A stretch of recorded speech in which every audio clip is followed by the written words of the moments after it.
Ryan Harrison, thanks for being with us. I want to ask you, when you go out for a match, what do you feel like?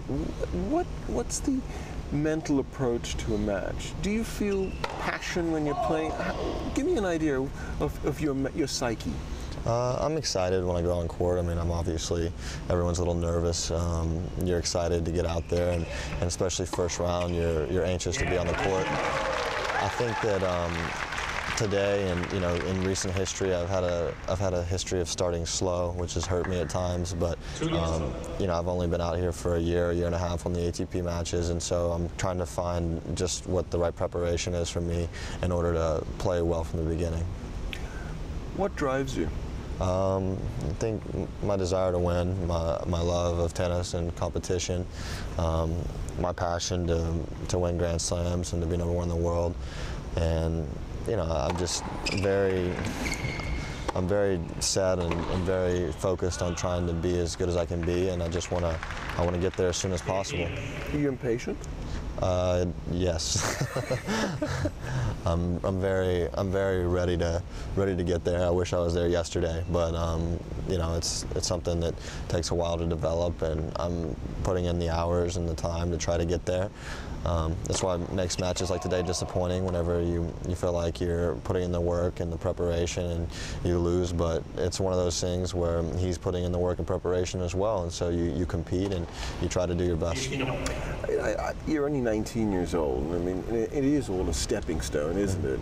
It is. You can't expect everything in a day. Yeah, you can't expect everything in one day, but I think that all the best players in the world in tennis and in every sport really, you have to. You can't be impatient. I guess you can be impatient because you're working for it, but you can't be. I guess. I'm trying to find the right word for it, to be honest with you. You can't be like over enthusiastic about it, because it is a process. You can't have a unrealistic mindset, but you have to be ready for the breakout at any time. I think that every player that's had a breakout and had a title or something like that out of their first title, I think has always been ready and prepared for the moment, even if it hasn't come yet. So, when the frustrations, they get to you in what way? I mean, when you want to do so well, like as you said yesterday, what happens with those frustrations? How do you bottle it or channel it for the positive? Yeah, it's disappointing because just for me in general, my personality is whenever I get down or disappointed, I get frustrated. I'm not the person that really wants to sulk or not do something about it. So a loss like today, I'm going to be out on the practice court tomorrow trying to work on the things that let me down. I think that it's just something that I've got to stay determined and stay hungry to improve what I need to get better at. Whether it's my backhand, obviously, has been letting me down a little bit. I need to improve my first serve percentage. Just certain areas of my game need to be better, and I am disappointed that they're not right now, but it doesn't happen overnight, so I'm working on it. What's a bigger thing for you, the lifestyle of professional tennis or playing the game? I think playing the game. I don't feel like I'm saying that just because it's the right answer. I feel like the people that know me and the people that have been around me a lot will agree that I love playing tennis and I love competing, and the perks of playing in the places are obviously very nice, and you love the lifestyle as well because it's something where you're playing what you love to do. But it's not also what's driving you. It's not what drives me. And what drives me is just the ultimate desire that I want to be the best, and I want to win Grand Slams. I remember interviewing you, sitting down with you when you were a junior at the Australian Open. We're talking probably 4 or 5 years ago now, and what struck me then, even at that age of 14 or 15, the confidence that you had. Yeah. And do you think you've maintained the confidence at that level, or do you think it's gone up a notch? I think that at that time, having confidence, I've always had confidence, and I've always had a lot of belief in myself. once you start accomplishing things and you do make some strides on the tour, and you do win a couple matches, it becomes more of a reality and not just a dream. And you have confidence that you can achieve your goals and achieve your dreams. And for example, now I have confidence that I can win Grand Slams, even though I've never made it out of the second round. But it's something that once you actually achieve that, you felt it, you know what it feels like, and then you can actually have a more understanding of what it's going to take. People talk a lot about you as quote unquote the next hope of American tennis. Does that put pressure on you? Do you mind it? I don't mind it. I think it's a privilege. I like being spoke about as someone that can have the opportunity to bring it back. I think it's someone.